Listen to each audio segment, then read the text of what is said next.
My guest is Professor Dr. Wolfgang Georg Arlt.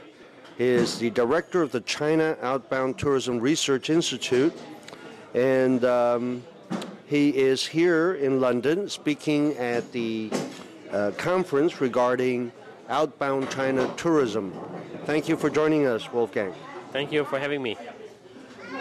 Your expertise is outbound travel China. We were just talking a bit about the mass tourism outbound type thing. I suppose that just at the end of the day is a pure numbers, non-creative, pure numbers game? Yes, so I think you can see from the experience of, let's say, the last 10 years that there is a growing number of ADS, Approved Destination Centers tourists, but it's very hard for normal inbound companies, Western inbound companies, to earn money with them. So because they're very price sensitive, they want to have real cheap prices. So most of these companies are actually organized by overseas Chinese living in Europe. And so for this part of the market, where the retailers are making money, but the tour operators, the hotels, the transportation companies, they're not making a lot of money off them because it is really a question of having it as cheap as possible.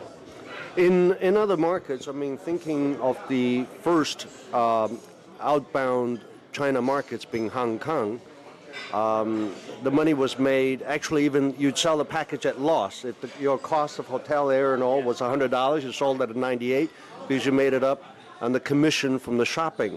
Yes. Which other destinations around the world has a similar model where whether it be shopping for clothes, jewelry or real estate or something else, they can make it up from the non-margin or loss of travel? Yeah. So of course, where Southeast Asian countries have been doing this, Thailand, Malaysia, also to some extent in Indonesia and Singapore. In Europe, it's very hard to do this because the retailers and the tourism industry are not very well connected with each other. And also there are a lot of legal constraints to giving kickbacks. And I've been working with retailers and they simply tell you, well, we have electronic cash registers. We simply don't know how to put this in our cash register. But you have the Japan model where you bring the buses to their pearl factory, but that pearl factory is subsidizing the tour operator. Yes, but as I said, this is a model which in Europe is not very widespread. So in Europe we have this idea that there's a high culture which is visiting a cathedral, visiting a museum, and you have low culture and shopping is part of it. So if you look at itineraries when Europeans are doing them, you will see, okay, we visit this and this site, and then if there's still half an hour time, okay, you can go to some pedestrian area and buy some souvenirs, some postcards. But shopping is not seen in the European travel industry as a behavior of tourist activity for tourists, which is on the same level, at the same degree, than visiting a museum or a cathedral. It is seen as something you do by just in between. So, and this has a result that the retailers don't see themselves as part of the tourism industry, and the tourism industry is not accepting the retailers as part of their industry. So they are organized in different associations. They don't talk to each other that much.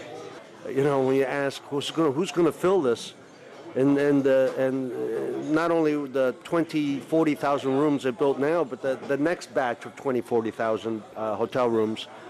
I said, well, in a 2-hour flying radius of here, we have 1 billion, blah, blah, blah, Chinese.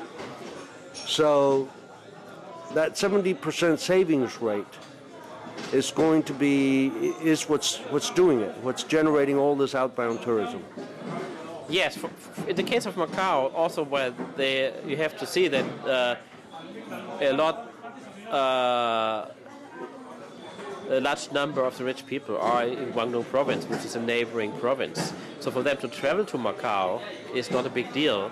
It is just a few hours by train, or if they're a little bit further away, half an hour by airplane. That's not expensive, not complicated. It's easy to get a visa, a permit to enter Macau. So it's the obvious choice to go there.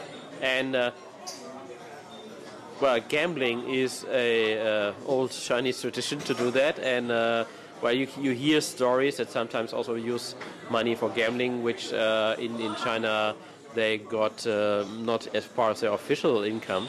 So it's a good way to deal with that in Macau as well. So I've also been to Macau last year, and it's really very impressive. And I was told that the total number of hotel rooms is going up from 16,000 to 60,000 within a few years. And already now they have a higher turnover on gambling than Las Vegas. They are already the number one gambling city in the world. And of course, this is driven by Chinese visitors. 95% of the visitors are Chinese people, and some of them are high rollers who have enough money to gamble and to risk tens and hundred thousands of US dollars. Wolfgang, thank you very much. Thank you.